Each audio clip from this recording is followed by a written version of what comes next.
Glória a Deus, a paz do Senhor, irmãos, os irmãos que estão aqui, aos irmãos que nos acompanham aí pela internet, pelo Facebook, Deus abençoe. Nós vamos dar início a esse culto, a esse tempo de buscar ao Senhor, a esse tempo tão especial, a esse tempo de buscar a palavra que é alimento, a palavra que é viva, a palavra que é eficaz, a palavra que é poder para todo que crê na palavra, todo que crê no Senhor, que deu a palavra, que é o dono da palavra, que nos ensina com a sua palavra, que nos fortalece com a sua palavra.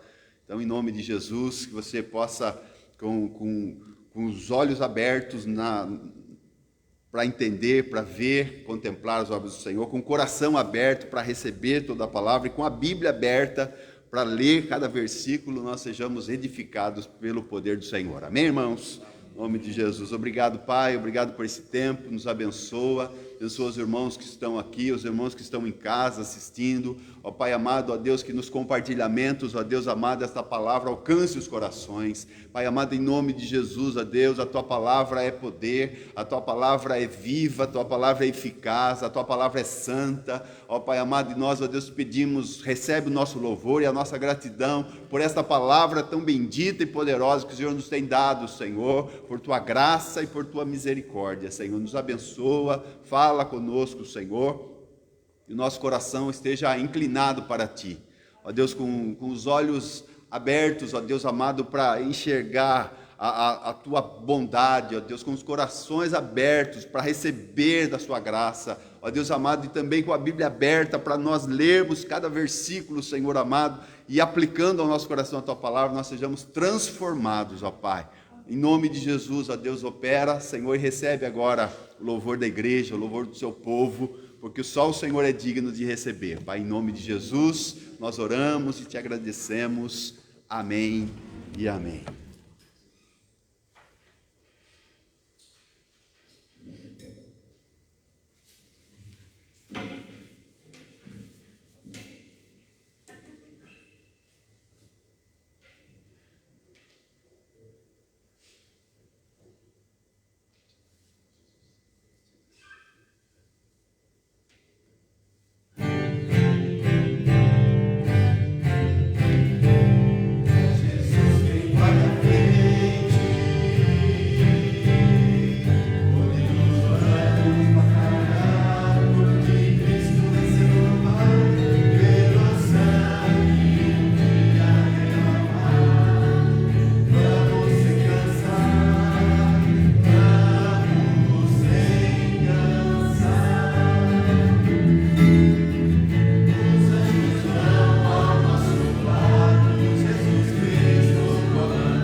Fundamento que é Jesus Cristo, fundamento, o cabeça que é Jesus Cristo da igreja. Amém.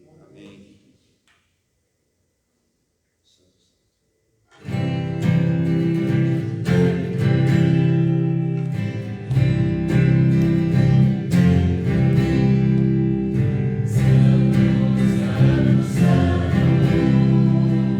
Santo, Santo, Santo,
santo é o Senhor. Santo é o Senhor. Louvemos ao Senhor. Em toda a glória.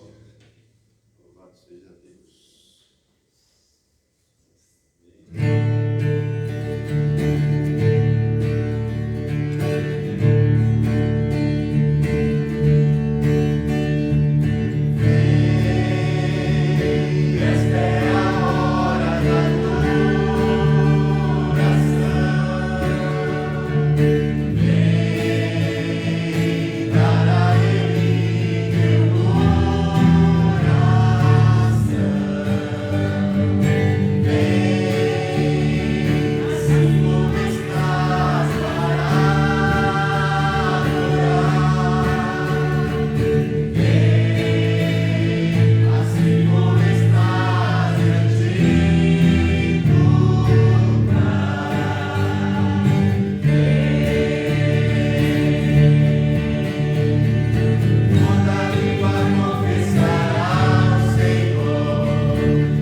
Obrigado, Senhor, por mais esse dia. Obrigado por este culto, Pai.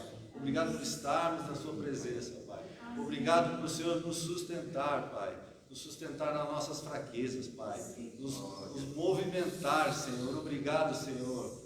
Em nome de Jesus nós agradecemos e consagramos tudo a Ti, Pai, para a honra e glória do Seu nome. Em nome de Jesus. Amém, amém. E amém. Amém. Glória a Deus.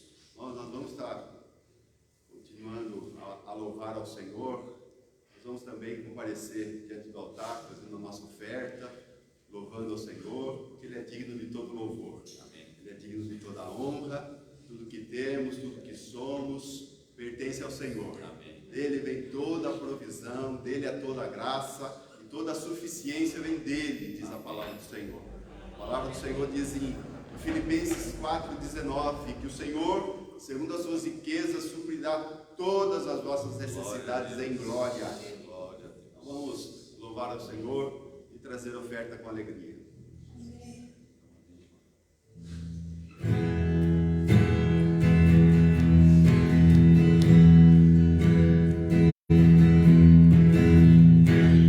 Não há Deus maior.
Amém. Glória a Deus.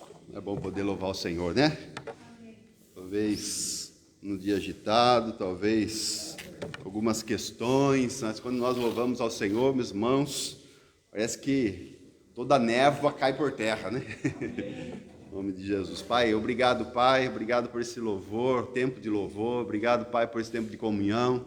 Obrigado, Senhor, por esse culto, ó Pai. Obrigado pelos irmãos aqui presentes, pelos que estão nos assistindo, ó Deus, pela internet. Obrigado, Senhor, por esse momento, ó Pai, que podemos, ó Deus, trazer, ó Deus amado, ofertas à Tua casa. Obrigado, Senhor. Ó Deus amado, isso estava no Teu coração, ó Pai amado. Isso, ó Deus amado, passou por Abraão, passou por Moisés, passou por Davi e chegou a nós, ó Pai amado, e nós queremos, ó Pai, como Davi, ó Deus amado, te pedir, Senhor, que nunca se aparte dos intentos, do pensamento, do coração do Teu povo, essa obra, Senhor amado, de semear, Pai amado, em nome de Jesus, abençoa. Prospera a igreja, prospera o teu povo, ó Deus, abençoa o trabalho das mãos e o Senhor seja louvado em tudo, Pai.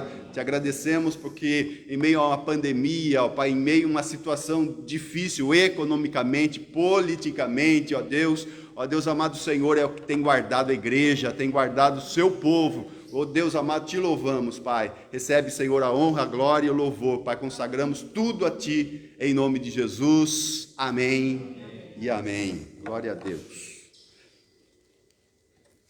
Irmãos, abra a tua Bíblia em Gênesis capítulo 38, dando sequência à nossa leitura bíblica, nosso estudo bíblico de versículo a versículo, de capítulo a capítulo. Quem sabe em 2110 a gente chega em Apocalipse. Louvado seja Deus, né? Talvez antes da gente chegar ao último versículo da Bíblia, Jesus volta antes, né? Ou ele nos leva daqui, né? Mas amém, irmãos, é uma bênção poder falar da palavra, versículo a versículo. Se tem algo, meus irmãos, que edifica, se tem algo que consola, se tem algo, meus irmãos, que derrama graça sobre a nossa vida, meus irmãos, quando nós pegamos a Bíblia, lemos a Bíblia, e lendo, nós explicamos, e explicando, nós aplicamos. Então, são 3 verbos importantes: ler, explicar e aplicar. Quando nós pegamos a Bíblia, quando nós lemos o versículo, ou você na sua casa, ou aqui na igreja, em qualquer lugar, porque se não houver essas 3 coisas, não é pregação. Pode ser tudo. O pregador está falando de si mesmo, está falando de coisas humanas, de humanismo, de qualquer outra coisa. Mas se ele não lê a palavra, se ele não explica a palavra, se ele não aplica a palavra, não é pregação. É tudo menos pregação. Então, quando você está na sua casa, às vezes sozinho, você lê. Você explica para você mesmo, sei lá, prega para você mesmo. Já pregou para você mesmo? É bom de vez em quando. Então você lê, você explica, eu não sei o que significa, vai nos rodapés, lá vai ver os versículos, e depois você tem que aplicar isso ao coração. O que isso quis falar comigo? O que Deus quer falar comigo nisso? O que Deus está me consolando? O que Deus está me exortando? O que Deus está me edificando? Quando acontece isso, irmãos, a nossa vida é transformada. A vida do homem é transformada. Quando não há essas coisas, irmãos, é difícil, meus irmãos, acontecer o milagre que a palavra de Deus produz no homem. É difícil. Mas quando há essas coisas, o coração do homem, meus irmãos, pelo próprio Deus, pelo próprio Espírito de Deus, vai se movimentando, vai sendo trabalhado, vai sendo moldado. Mas aqueles que rejeitam tal coisa, meus irmãos, é complicado. Mas que você, hoje, nessa noite, os irmãos que estão nos assistindo, recebam a palavra como palavra de Deus. Não é a palavra do Marcos, não é a palavra do Gilmar, não é a palavra de Deus. É a palavra de Deus. E quando é a palavra de Deus, amados, tem que ter temor em quem está falando, tem que ter temor em quem está recebendo. Sabendo, meus irmãos, que Deus está falando conosco. Eu fiz uma aliança com Deus, que quando eu subisse nesse púlpito, depois que o Senhor me levantou, meus irmãos, eu nunca falaria de mim mesmo. Embora a gente possa falar, dar testemunho, contar, meus irmãos, eu quero falar de Jesus, porque Ele que transformou minha vida. A minha vida não transforma ninguém. Embora possa ter o testemunho do que Deus fez na minha vida, a testemunho não transforma. Milagre não transforma ninguém. A palavra de Deus transforma. Porque a palavra de Deus é que faz ter testemunho e a palavra de Deus que faz ter milagre. Louvado seja Deus. Então, falando dessas coisas, nós vamos ler Gênesis 38. Abra a tua Bíblia aí, nós vamos, talvez, um dos capítulos mais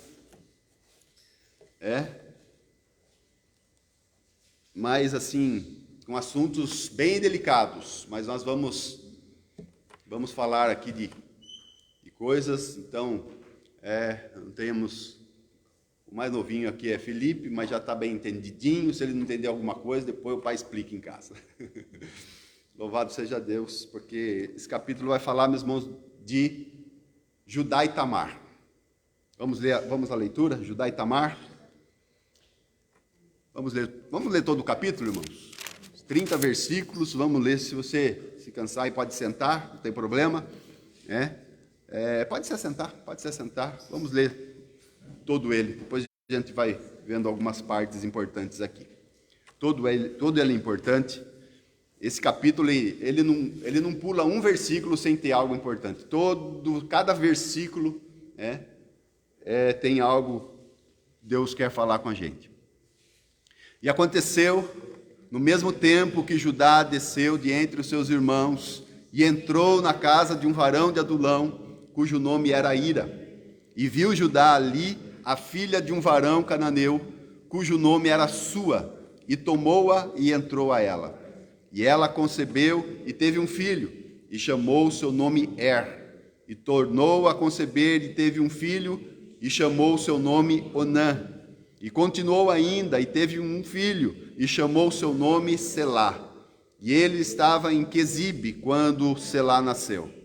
Judá, pois, tomou uma mulher para o seu primogênito, e o seu nome era Tamar. Porém, o primogênito de Judá, era mau aos olhos do Senhor, pelo que o Senhor o matou. Então disse Judá a Onã: entra a mulher do teu irmão, e casa-te com ela, e suscita a semente a teu irmão. Onã, porém, soube que essa semente não havia de ser para ele. E aconteceu que, quando ele entrava, a mulher de seu irmão derramava-o na terra, para não dar semente a seu irmão. E o que fazia era mal aos olhos do Senhor, pelo que também o matou. Então disse Judá a Tamar, sua nora: fica-te viúva na casa de teu pai, até que Selá, meu filho, seja grande. Porquanto disse: para que porventura não morra também este, como seus irmãos. Assim foi Tamar e ficou na casa de seu pai.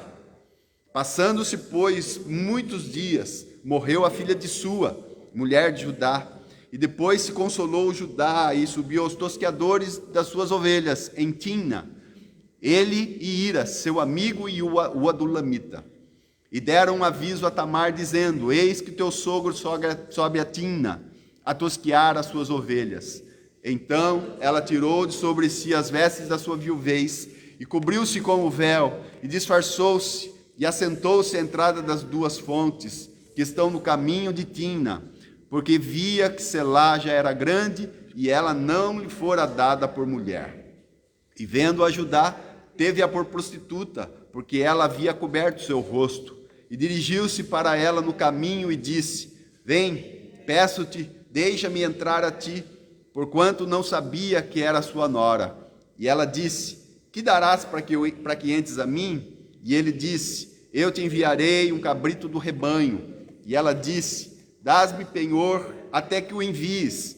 Então ele disse: que penhor é que dareis? E ela disse: o teu selo, o teu lenço e o teu cajado que está na tua mão. O que ele lhe deu, e entrou a ela, e ela concebeu dele.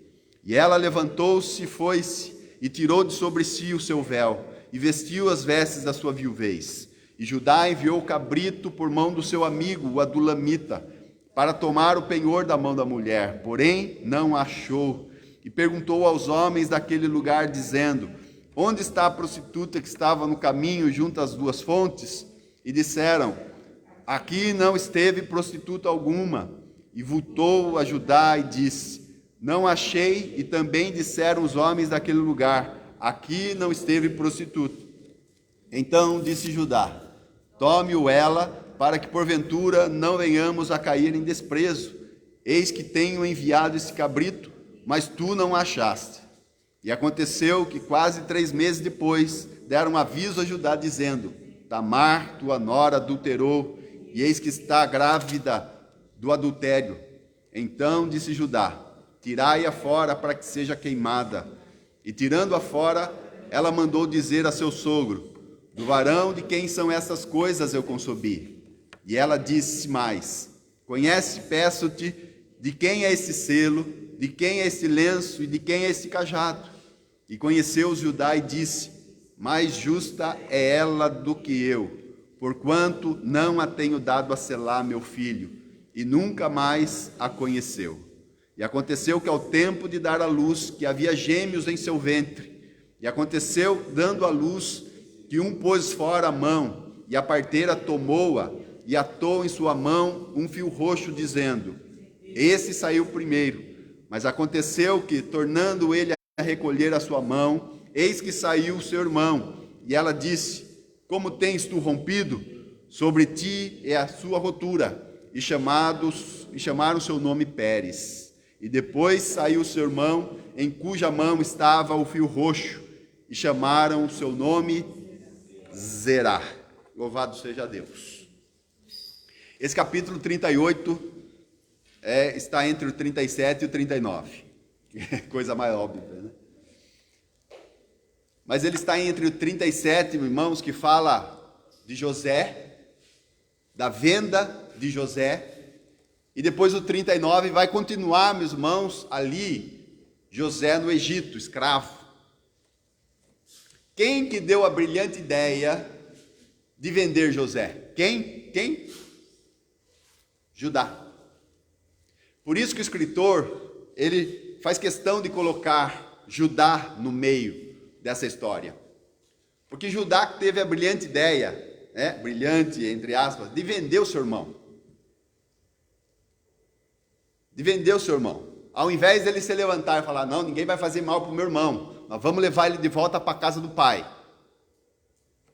Ele tem uma infeliz ideia de vender o seu irmão. Judá vende José por 20 moedas de prata.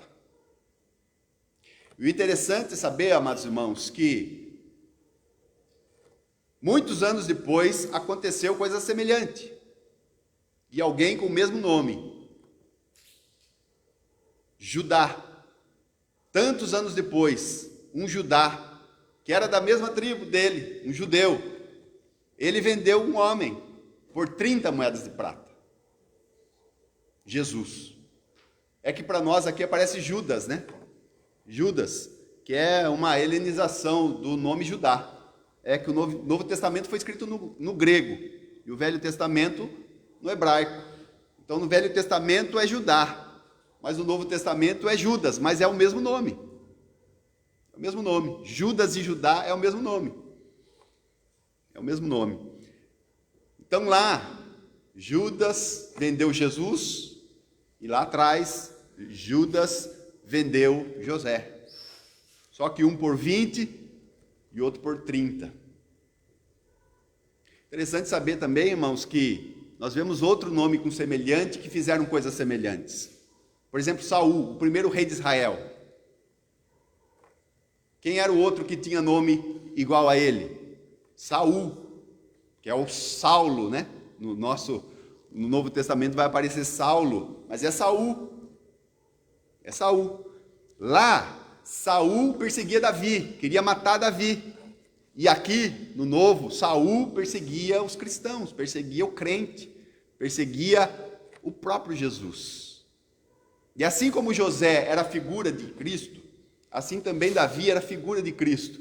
E assim como Judá vendeu José, assim também Judas vendeu Jesus. E assim como Saul perseguia Davi, assim também Paulo perseguia Cristo, ou Saul. Então essas são São detalhes na palavra de Deus, irmãos, que a gente precisa atentar, porque a Bíblia, nenhum versículo está assim, solto por ela. Nenhum versículo está ali por tá. Não. Toda a palavra de Deus, da primeira letra até a última letra, toda a Bíblia, tudo, meus irmãos, está linkado. Tudo está, meus irmãos, Deus quer falar conosco em alguma coisa. Amém? Então esse Judá era aquele que vendeu o José. E ele ficou ressentido, ele ficou incomodado com aquilo. Ele ficou, meus irmãos, pesaroso com aquilo. O que ele fez? Se mandou da sua casa, se mandou do meio dos seus irmãos, deixou a sua família e foi procurar abrigo em outras terras. Ele foi e entrou na casa de um varão que chamava Ira. Ele é um adulamita, adulão. Depois nós vamos ver mais na frente. Lembra de Davi entrando na caverna de Adulão? Adulão era uma cidade, era um território. Então Judá, depois de vender o seu irmão, ele vai para essa terra. E lá ele começa então, amados irmãos, então ele está na casa do seu pai, junto dos seus irmãos. De repente ele se afasta da casa do pai e da presença dos seus irmãos, e quanto mais o homem vai se distanciando da casa do pai e da presença dos irmãos, mais ele vai se afastando daquilo que Deus tem para a sua vida. Os homens não percebem isso, mas isso, meus irmãos, é um perigo para a nossa fé. Afastar-se da casa do pai e afastar-se da comunhão com os irmãos é um perigo. Judá, de repente, ele estava casando com uma cananeia. Abraão falou para Isaac: Isaac, não case com uma cananeia. Se ele está falando isso é porque vai dar B.O. Depois Isaac vai falar para Jacó a mesma coisa: Jacó, não case com uma cananeia. Se ele está falando isso é porque vai dar B.O. Quando o pai fala que não faça isso, não faça porque vai dar B.O. E o que Judá fez? A primeira coisa que ele chegou na terra cananeia, na terra ali do Adulão, ele casa com uma cananeia. Com a filha de Suá, ou Sua. Sua não era o nome da esposa, Sua era o nome do pai da esposa, Sua era o sogro. A moça nem nome tem. Não tem nome, não fala o nome dela. Não fala o nome. Mas ela casou, ou ele casou com ela e teve 3 filhos. Primeiro filho, Segundo filho, Onã. Terceiro filho, Selá. E o pai, além de casar com uma cananeia, ele vai e procura uma cananeia para casar com seu filho. Esquecendo da lei, esquecendo da vontade de Abraão, da vontade de Isaac, da vontade de Jacó, esquecendo daquilo que Deus já estava falando no coração. Isso foi depois, lá em Levítico 25, que foi promulgada a lei, mas toda a lei foi promulgada, meus irmãos, por questões que estavam em Gênesis. E essa era uma delas. De não casar com mulheres estranhas. Porque, primeiro, ia tirar da cabeça deles o Deus de Israel, o Deus Todo-Poderoso. Ia trazer para eles adorar outros deuses, adorar imagens e escultura. E isso Deus não se agrada, não se agradava. Então, a ordem era que não se casasse com mulheres cananeias, mas que casassem com familiares, com primas. Abraão casou com a própria irmã, ou meia-irmã. Jacó casou com prima. Com a irmã do seu... sobrinha, Casou com a filha de Labão, que parente. Tudo a mesma família. Essa era a ordem. Mas ele casa com uma cananeia e dá filho para o seu... faz o seu filho casar com uma cananeia chamada Tamar. A palavra de Deus não diz o que, mas esse era um ímpio, apesar de ser filho de Judá. A palavra fala, amados irmãos, que ele fazia o que era mal aos olhos do Senhor, pelo que Deus o matou. Lá em Gênesis a gente vê, e morreu. Aqui não, aqui Deus matou. Negócio, a Bíblia não fala o que ele fazia, mas Deus o matou. E lá está a Tamar viúva. E outra lei que foi promulgada depois na lei de Moisés, mas que mostra aqui. Judá chega para o filho e fala assim: olha, seu irmão morreu e deixou a viúva. Agora você vai ter que tomar posse da viúva. Você vai ter que trazer descendência para o seu irmão Seu irmão não teve filho com ela. Então agora você vai se deitar com ela e você vai ter filho com ela. E o filho que você ter dela não vai ser seu, vai ser do seu irmão, vai levar o nome do seu irmão. Onã falou assim: o quê? O quê? Eu vou trabalhar para os outros? Eu vou dar fruto para os outros? E hoje, meus irmãos, é a mentalidade de muitos, infelizmente. Hoje é a mentalidade de muitos. O quê? Eu vou lá trabalhar na igreja, lá para o pastor levar fama? Infelizmente eu já ouvi isso. É um Onã quem pensa assim. Onã, ele não queria dar descendência para o seu irmão. Ele ia ser abençoado. O seu irmão que tinha falecido ia ser abençoado. E toda vez que ele ia ali com Tamar, quando ele ia se deitar com Tamar, meus irmãos, na hora do coito, a hora que ele ia gerar fruto, como eu disse, são assuntos que, para criança, mas os irmãos entendem, né? Meia palavra basta, né? Mas a hora que ele ia se deitar com ela, meus irmãos, ele cortava no meio a relação, só para não deixar ela grávida. O que aconteceu? Deus o matou.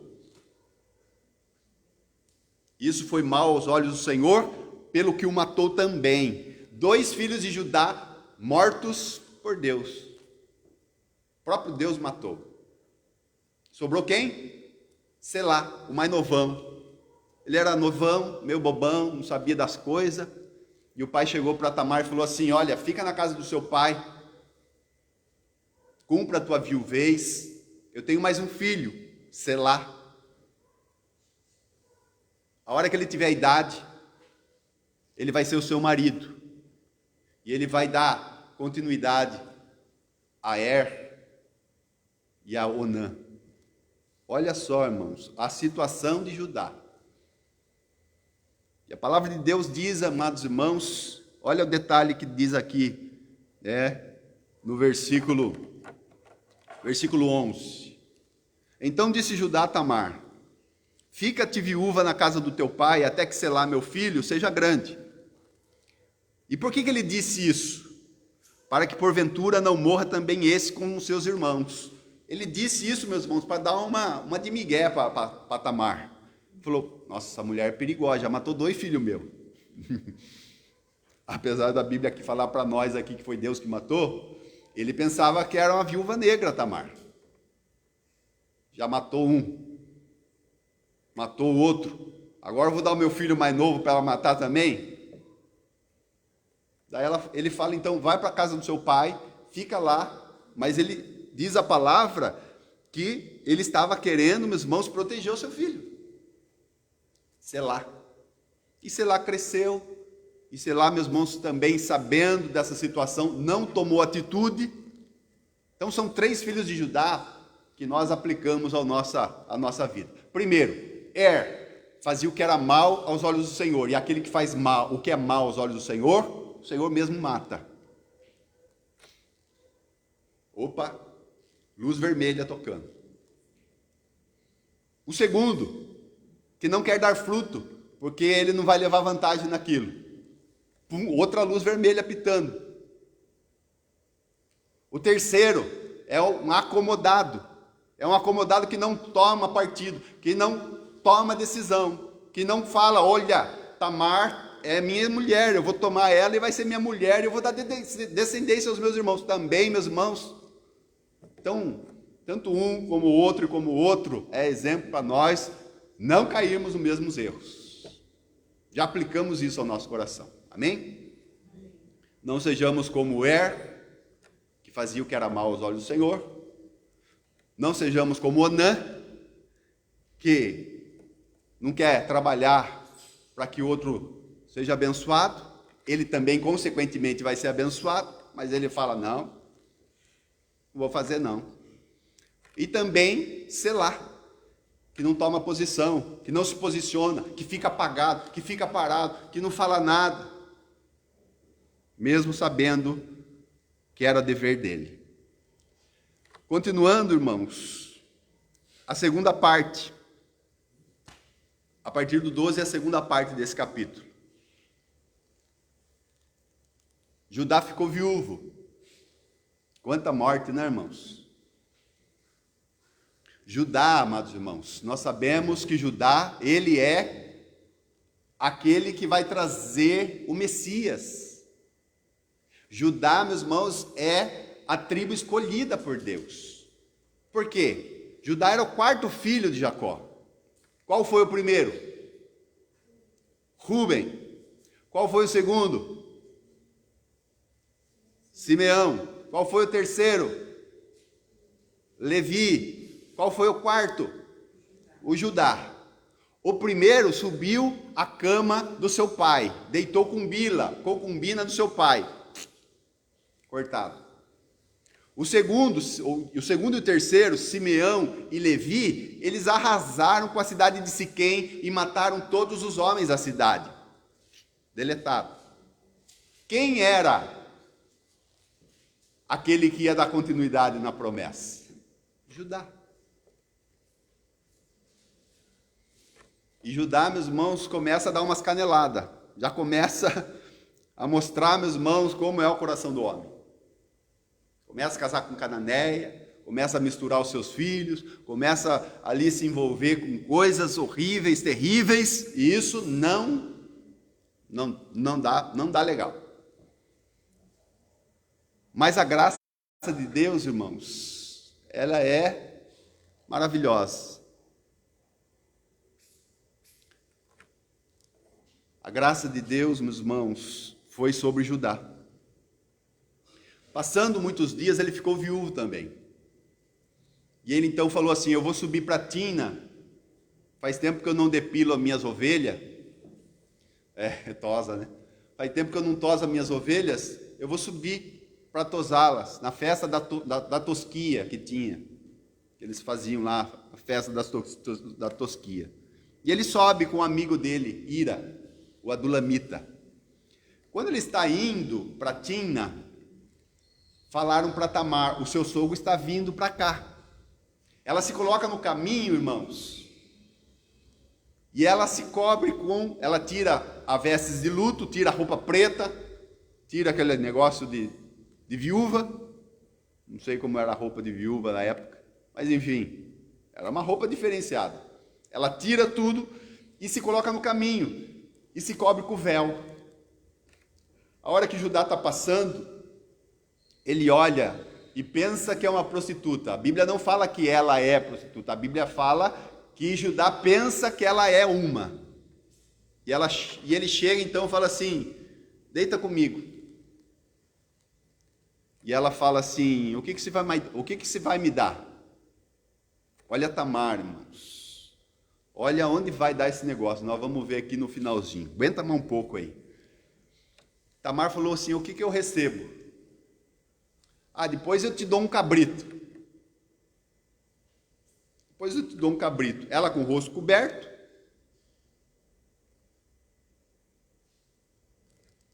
Foi e deitou com Judá.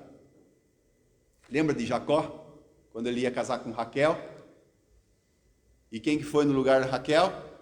Lia, com o rosto coberto. Ela deita, meus irmãos, e ali então ela fica grávida. Mas olha o detalhe, irmãos, olha o detalhe. Você está com a Bíblia aberta, né? Olhos abertos, coração aberto e Bíblia aberta. Amém? Olha o detalhe, irmãos. Eu vou te dar uma cabrita, disse Jacó. Ela fala assim: mas o que você vai me dar de penhor? O que é o penhor? É aquilo que a pessoa dá, e quando ela vai e retorna com o prometido, a pessoa devolve o que ele deu. Olha só o detalhe. O que você vai me dar de penhor? E Judá fala assim: o que você quer? Tamar, irmãos, era uma mulher decidida. Olha o que ela pede para Judá. Vamos ver lá? O que ela pede aí? O teu selo. O que é selo? Anel de selar. Naquele tempo, irmãos, não tinha cartório, não tinha cartório de registro civil, cartório, não tinha. Mas principalmente os cabeças das tribos, né, os cabeças dos homens ali, os líderes, eles tinham um anel no dedo. E quando eles faziam algum contrato, quando eles faziam algum trato, alguma compra, alguma venda, qualquer coisa, o anel dele selava. E quando estava selado, irmãos, estava ali a assinatura de Judá. É que nem um cheque. Você pega, dá um cheque em branco, mas está lá a sua assinatura. A pessoa pode ir no banco lá e zerar seu saldo lá de 3 milhões de dólares lá, pode zerar seu saldo, vai ficar assim. Porque tem um cheque com assinatura, um cheque em branco. Ele deu para ela um cheque em branco. O seu anel de selar. Mas ela não pediu só isso. O que mais que ela pediu? O teu lenço. O lenço, irmãos, era uma outra coisa que também os líderes tinham. O lenço era um cordão, talvez em outra versão, se você tiver aí, vai estar cordão, que é o cordão que fica no pescoço e que tem o símbolo daquela tribo, no caso Judá. Nós sabemos que o símbolo da tribo de Judá é o leão. Então não sabemos se era um cordão com um amuleto, como que eu chamo aquele? É amuleto, né? Com o nome ali da família dele, da linhagem dele, e ela pede aquilo, irmãos. Pede o anel, o cordão, que tinha a insígnia de Judá, e pede mais, pede o cajado. O cajado que era autoridade, que era sinônimo, meus irmãos, de poder ali, de autoridade mesmo. Ela pede o anel, o cordão e o cajado. E o que ele faz? O que ele faz? Dá. Lembra o que aconteceu lá com o irmão de Jacó? Dá um prato de lentilha que eu te dou a minha primogenitura. Judá, meus irmãos, dá as coisas assim. Nem questiona, fala, você vai querer o meu anel, a minha assinatura, você vai querer a minha insígnia, você vai querer o meu cajado, minha autoridade. Dá. Por um prato de comida, como Esaú, por um prato de comida. Por uma diversão de 10 minutos, meia hora, ou 1 hora, quanto foi. Olha, meus irmãos, a graça de Deus. Por que Deus nos usou de graça com Rubens, com Simeão, com Levi? Usou também, porque fez da vida deles servos de Deus com grandes promessas. Mas com Judá. Porque Deus lá em Romanos capítulo 9 fala assim, terei misericórdia de quem eu quiser ter misericórdia. E Deus quis ter misericórdia de Judá. Então, meus irmãos, tudo que temos, tudo que somos, não é por mérito, nós não fizemos nada e não fazemos nada, é graça de Deus na minha vida e na tua vida, e na vida de Judá. Nós não podemos também com isso, olhando para a graça de Deus, eu vou fazer agora tudo que eu quiser, tudo que der na teia eu vou fazer. Não, irmãos, cuidado, perigoso, porque com Er e com Onã, Deus não usou de misericórdia, matou os 2 caboclos lá.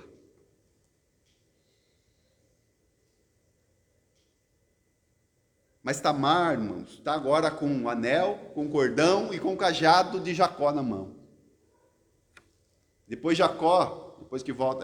Judá, depois que volta para casa, ele fala assim, preciso mandar a cabritinha lá, porque eu preciso das minhas coisas.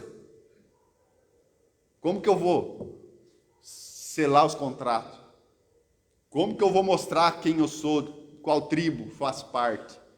Como que eu vou ter autoridade com o meu cajado aqui nas mãos? Enviaram o meu cabrito lá, mas não acharam. Perguntaram por ela, ninguém viu. Ninguém viu a prostituta? Ninguém viu, porque ela não era prostituta. Ninguém viu, ninguém sabe. 3 meses depois do acontecido, chega o fofoqueiro para ajudar. Fofoqueiro e pardal tem em todo local. Você já ouviu esse ditado? Se você não ouviu, é porque eu estou fazendo agora. Apareceu o fofoqueiro lá para ajudar. Falou assim: a tua nora está grávida. Tua nora está grávida. Mas como? Ela é viúva de Er, duplamente viúva de Onã. E o meu filho eu não vou dar para ela, porque ela não vai matar mais um filho meu. Ela tem que ser queimada. Olha, irmãos. Olha a situação de Tamar. Olha só a situação. Versículo 24, a terceira parte desse capítulo. Aconteceu que quase 3 meses depois deram um aviso a Judá dizendo: Tamar, tua nora, adulterou e está grávida.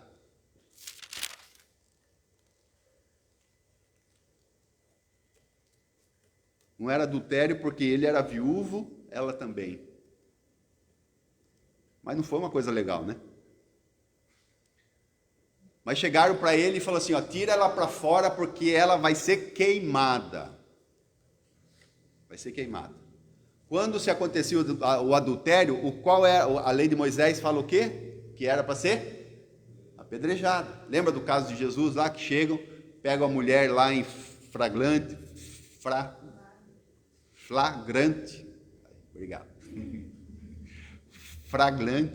É isso aí mesmo.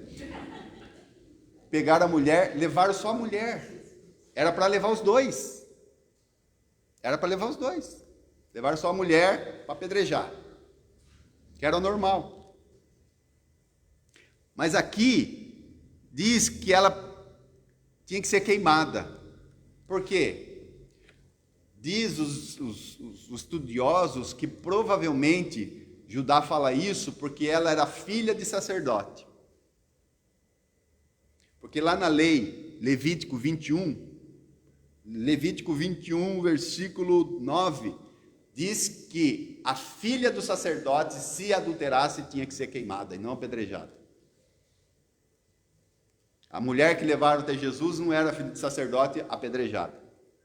Agora essa aqui, Tamar, provavelmente, ela era filha de sacerdote, levaram até Judá e ele falou: tem que ser queimada. Olha a cabeça dessa mulher, Tamar, irmãos. Morreu o primeiro marido, porque ele era mau. Morreu o segundo marido, porque também era mau. O terceiro marido, que era para ser dela, não foi dado. E ela está viúva na casa do pai. Jovem, devia ser muito bonita.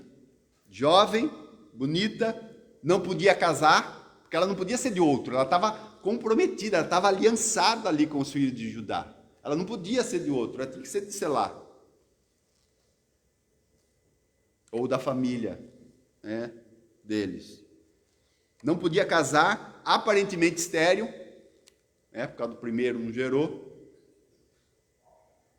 Viúva de 2 maridos e morando na casa do pai. Que situação! E agora, ameaçada de ser queimada. A hora que o Judá fala, vai ser queimada, ela tira o quê? O anel, o cordão e o cajado. E mostra para todos aqueles líderes que estavam ali com Judá. Inclusive o fofoqueiro. Mostra para todos eles, fala assim: o dono destas coisas foi quem me engravidou. Caiu a casa de Judá. O que estava escrito no anel? Judá. O que estava escrito na insígnia? Judá. Estava escrito no cajado? Judá. Aí ele reconhece, o que diz lá no versículo 26? Tamar é mais justa do que eu. Arrependeu-se, quebrantou-se. Quebrantou-se na presença do Senhor. Ela é mais justa do que eu. Ela é mais justa do que eu. Porquanto não tenho dado o selar para ela. Porquanto tenho enganado ela. Tenho prometido e não tenho cumprido a promessa de dar selar para ela. Mas a hora que ela foi dar à luz, irmãos, naquele tempo não tinha ultrassom, não fazia esses exames, né? Mas a hora que foi dar à luz, tinha 2, por falta de um, tinha 2. Pensa no Judá abençoado, hein?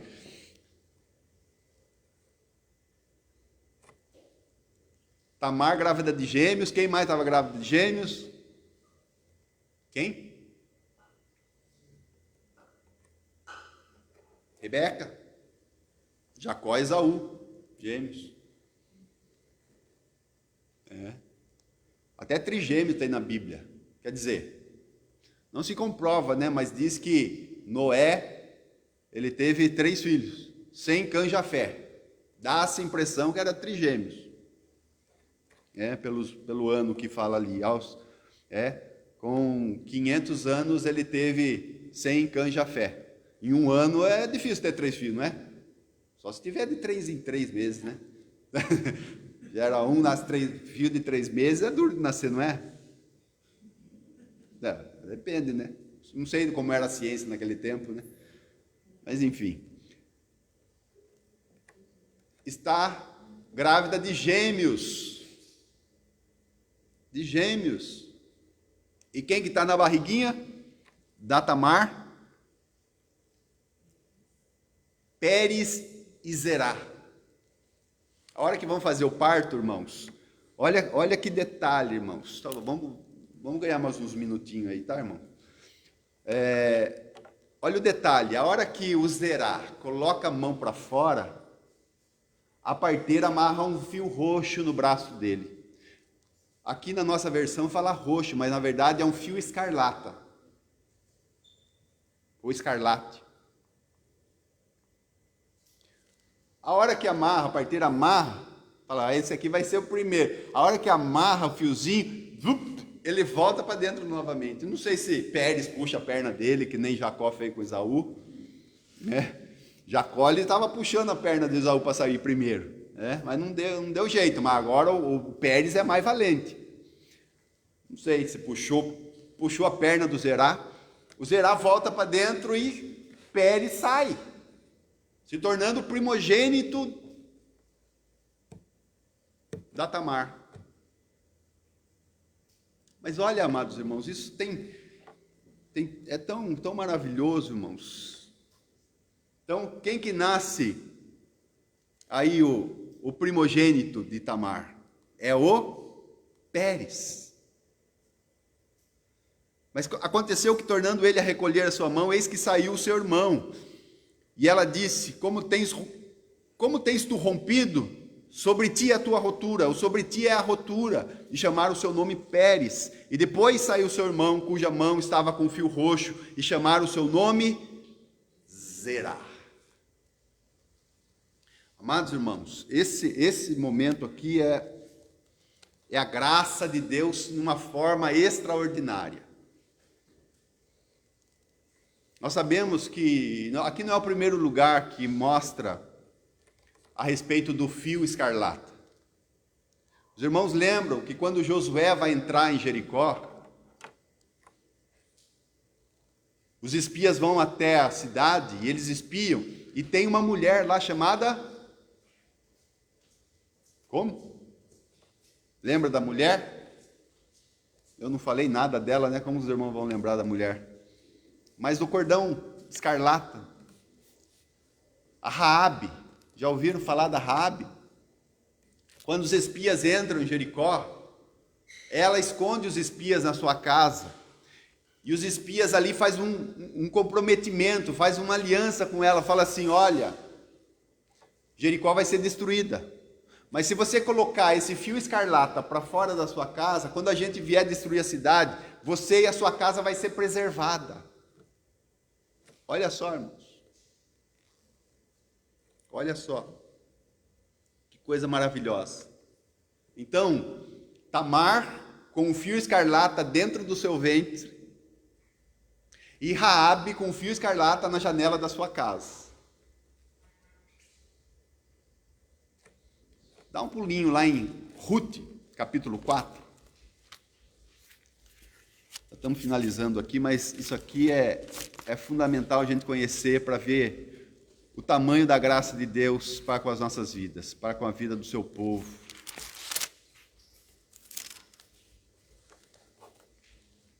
Vai lá em Ruth, capítulo 4.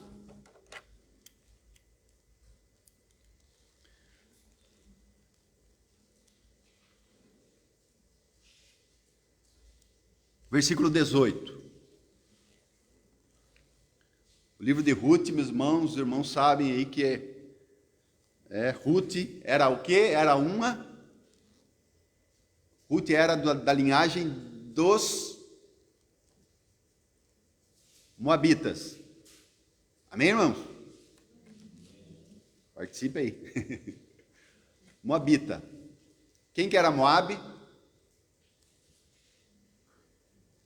Fala firme, filha. Quem era Moabe? Filha de Ló, ou filho de Ló com a própria filha. Amém? Lembraram lá? Recordaram?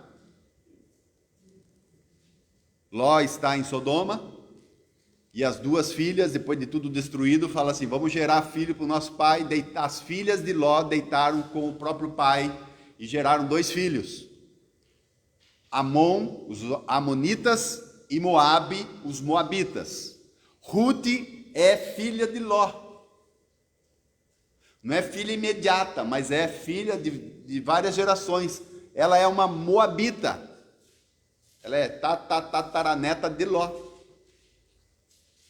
E olha só, que interessante.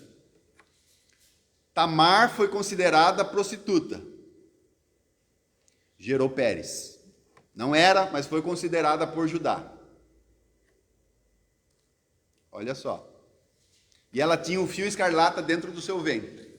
O filhinho voltou com o fio roxo, foi para dentro do ventre da mãe. Raabe era uma prostituta. A palavra de Deus fala que ela era uma prostituta. E ela foi salva com um fio escarlata na janela da sua casa. E Ruth,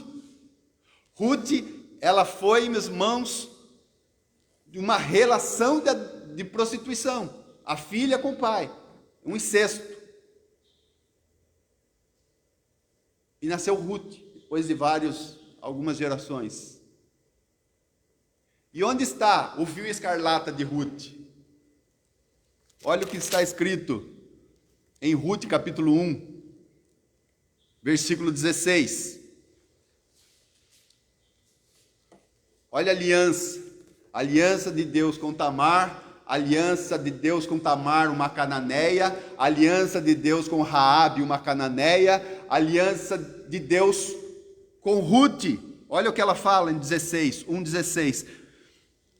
Disse, porém, Ruth para Noemi, não me inste para que te deixe e me afaste de ti, porque aonde tu fores, irei eu. Aonde quer que pousares à noite, ali pousarei eu. O teu povo é o meu povo, o teu Deus é o meu Deus. Louvado seja Deus.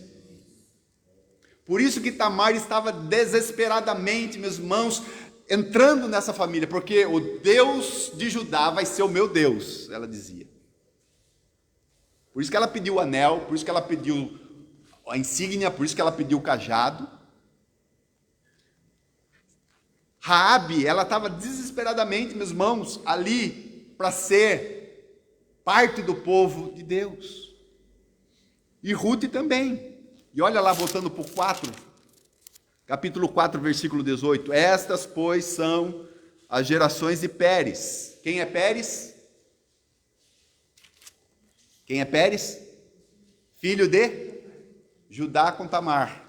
O filho de Tamar de Judá. Então diz lá, estas são, pois, as gerações de Pérez. Pérez gerou Esrom. Esrom gerou Arão. Arão gerou Aminadab. Aminadab gerou a Naasson. A Naasson gerou a Salmão. Quem que é esse Salmão? Salmão foi o espia que entrou na casa de Raabe e que se apaixonou por ele e se casou com ele.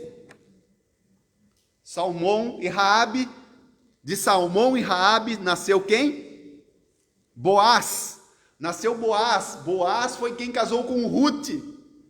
Quando Noemi volta lá de Moabe para Belém, Ruth se casa com Boaz, que é filho de Raabe.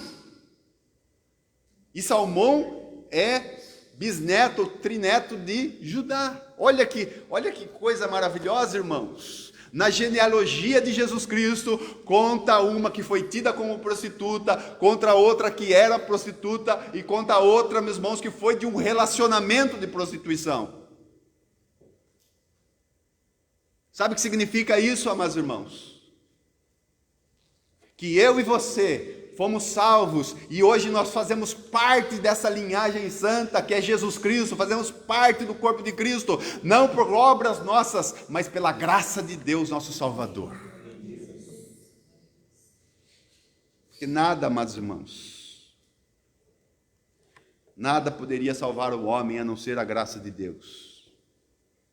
E a palavra de Deus fala que então Salmão gerou a Boaz de Raabe. Boaz casou com Ruth e gerou a Obed. Obed gerou a Jessé. E Jessé gerou a quem? A quem? Ao rei Davi. Louvado seja Deus. Olha como o capítulo 38 de Gênesis fala poderosamente aos nossos corações. Primeiro, a graça de Deus é maravilhosa. Ela nos salvou. Não vem das obras, para que ninguém se glorie. Não vem de vós. A graça e a fé não vem de vós, é dom de Deus. Nos salvou. E quando nós olhamos para Judá, por que Deus escolheu Judá? Porque Deus quis escolher Judá por graça, para fazer de Judá uma tribo da onde viria o Salvador de todos os homens, o Salvador de todos aqueles que nele crê, o Salvador de todos aqueles que se achegarem a ele, o Salvador daqueles que não olham para suas próprias vidas, não olham para suas dificuldades, necessidades, limitações, mas olham para o Deus Todo-Poderoso que faz milagres. Tamar olhou para isso, Raabe olhou para isso, Ruth olhou para isso. E eu e você temos olhado para isso? Temos olhado para essa misericórdia de Deus, para essa grandeza de Deus? Para essa graça maravilhosa? Para essa graça maravilhosa, como diz o hino antigo lá, a maravilhosa graça, que é maior que o meu pecar, que é maior do que tudo. A maravilhosa graça de Deus. A maravilhosa graça de Deus, irmãos. Deus nos salvou, sendo nós ainda pecadores, diz a palavra de Deus. Deus nos salvou, sendo nós, meus irmãos, tão longe de Deus. Lá no capítulo 8 de João, para encerrar, dessa vez eu encerro, em nome de Jesus. Mas lá no capítulo 8 de João, irmãos, quando Jesus está falando com os judeus, dá uma olhadinha lá, só para a gente ver mais uma, desse capítulo 38 de Gênesis. Esse capítulo dá para uns 3 cultos, mas vamos analisar ele aqui. João capítulo 8, olha aqui. Que obra, meus irmãos, que esses judeus, quem é o judeu? Filho de Judá. Da linhagem de Judá. De Pérez, Judá gerou Pérez, Pérez gerou Esrom, Esrom gerou Arão, Arão Aminadab, Aminadab, meus irmãos, e vai toda a linhagem até chegar a Jesus. Mas os judeus, todo pomposo, todos orgulhosos por causa da lei, por causa do guardar o sábado, por causa de fazer as leis, as festas, por causa de cumprir rituais, eles eram tudo peitinho estufado. Eles chegaram para Jesus, olha o que eles disseram para Jesus. João 8:41. Vamos ler juntos aí?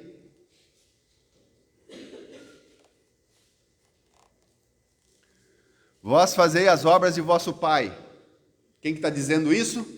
Jesus. Vocês fazem a obra do vosso Pai. Quem é o Pai deles que Jesus está falando? Mais para frente você vai ter a resposta. Lá no 44. Mas nós não vamos falar sobre isso. O que eu quero mostrar para os irmãos, a segunda parte, a resposta deles. O que está escrito aí na tua Bíblia? Nós não somos nascidos de prostituição. O que eles estão falando para Jesus? Nós não somos nascidos de prostituição. Por que eles falam isso? Os irmãos imaginam? Sim ou não? Por causa de Maria, que ficou grávida sem estar casada. Eles chegaram, os judeus chegaram para Jesus e falaram: nós não somos filhos de prostituição, que nem você. Jesus falou para eles: vocês fazem a obra do vosso pai. O 41 responde quem é o pai deles. Jesus fala quem é o pai deles. No 44, eles falam que é Deus, mas Jesus não fala que é Deus. E eles falam para Jesus: você é nascido de prostituição. Amados irmãos, eles próprios eram filhos de prostituição de Judá e Tamar. E querendo acusar o santo, aquele que é santo, aquele que é digno de todo louvor, aquele que veio para morrer pelos nossos pecados, aquele que é digno de toda glória, aquele que é cheio de graça e misericórdia, que veio para salvar eles e a nós também. E Jesus sendo acusado, e Jesus sendo, meus irmãos, ali achincalhado. Eu quero falar para a tua vida: olhe para Jesus, não desista da caminhada, porque Jesus nos salvou pela graça. Seja servo de Jesus até os últimos suspiros da tua vida, porque o que Ele fez por nós, amados irmãos, o que Ele fez por nós, muitos não suportariam isso aqui. O judeu chegar para ele assim e falar: você é filho. Ele veio para salvá-los, como diz lá em João 1,12: veio para os seus, mas os seus não receberam, porque diziam: ele é filho de adultério. O santo, que foi gerado do Espírito, aquele, meus irmãos, que veio para salvar o homem, sendo acusado. O pecador não é ele, o pecador somos nós. E quando nós olhamos para nós, irmãos, como Tamar olhava, como Raabe olhava, como a própria Ruth olhava para si e falava assim: eu sou uma moabita, mas o Deus de Noemi é poderoso para me salvar, então aonde você for eu vou também, o teu povo é meu povo, o teu Deus é o meu Deus, eu vou para você, eu vou com você, aonde você dormir, vou dormir também, se dormir no relento, eu estou dormindo no relento também.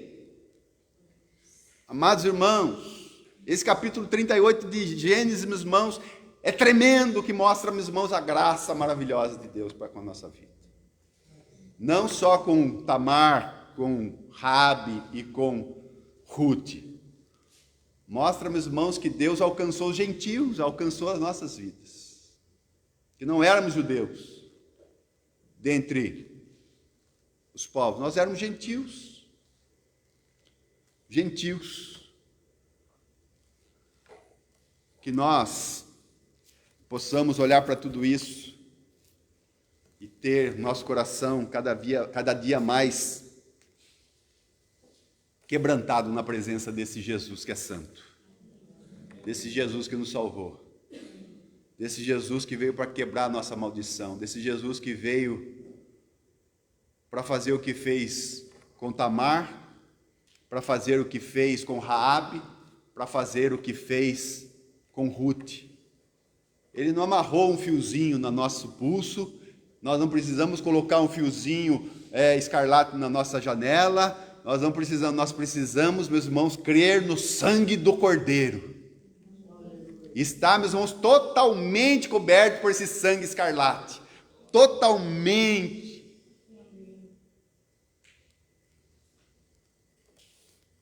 Porque como diz Isaías capítulo 1, ainda que os vossos pecados sejam vermelhos como a escarlata, eu os tornarei tão branco como a mais pura lã. Louvado seja Deus. Sangue de Jesus nos purifica de todo pecado. O vermelho do nosso pecado, misturado com o sangue carmesim do nosso Salvador, o puro sangue de Jesus, não nos deixa, meus irmãos, mais vermelho, nos deixa branco como a mais pura lã. Por isso que diz o hino lá: alvo mais que a neve, alvo mais que a neve, se nesse sangue lavado, mais alvo que a neve serei. Vamos orar? Pai Santo, obrigado pelo teu sangue carmesim. Obrigado, Senhor, porque o teu sangue carmesim transformou o meu pecado escarlate na mais pura lã, na mais branca lã, alvo como a neve. Ó Deus, obrigado, Jesus, pelo teu perdão, obrigado pela tua graça, obrigado, Senhor amado, porque não foi, ó Deus amado, por nada que eu tenha feito, Senhor, porque se fosse contar tudo isso, eu estaria condenado para sempre.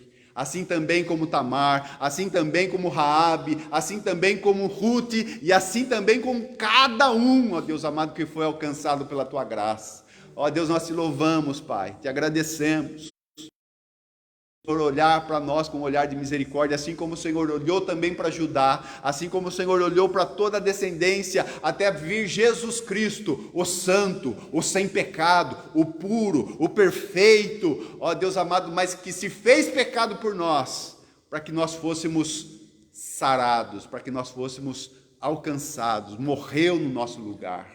Obrigado, Jesus, obrigado, Deus eterno, obrigado, Espírito Santo, por nos ensinar todas essas coisas, a graça. A tua graça nos basta para viver. Mais do que o ar que respiramos, nós precisamos da tua graça, Senhor. Porque sem a tua graça não há ar para respirar. Sem a tua graça não há batidas do coração. A tua graça é que nós precisamos, Senhor. Cobre-nos com a tua graça. Perdoa os nossos pecados. E nos cobre com graça e paz. Em nome de Jesus. Amém e amém. Que a graça e a paz do Senhor e Salvador Jesus Cristo seja sobre a tua vida, hoje e para todo sempre. Amém e amém. Deus abençoe, que você possa meditar aí muitos dias nesse capítulo 38, e o Senhor nos abençoe em nome de Jesus.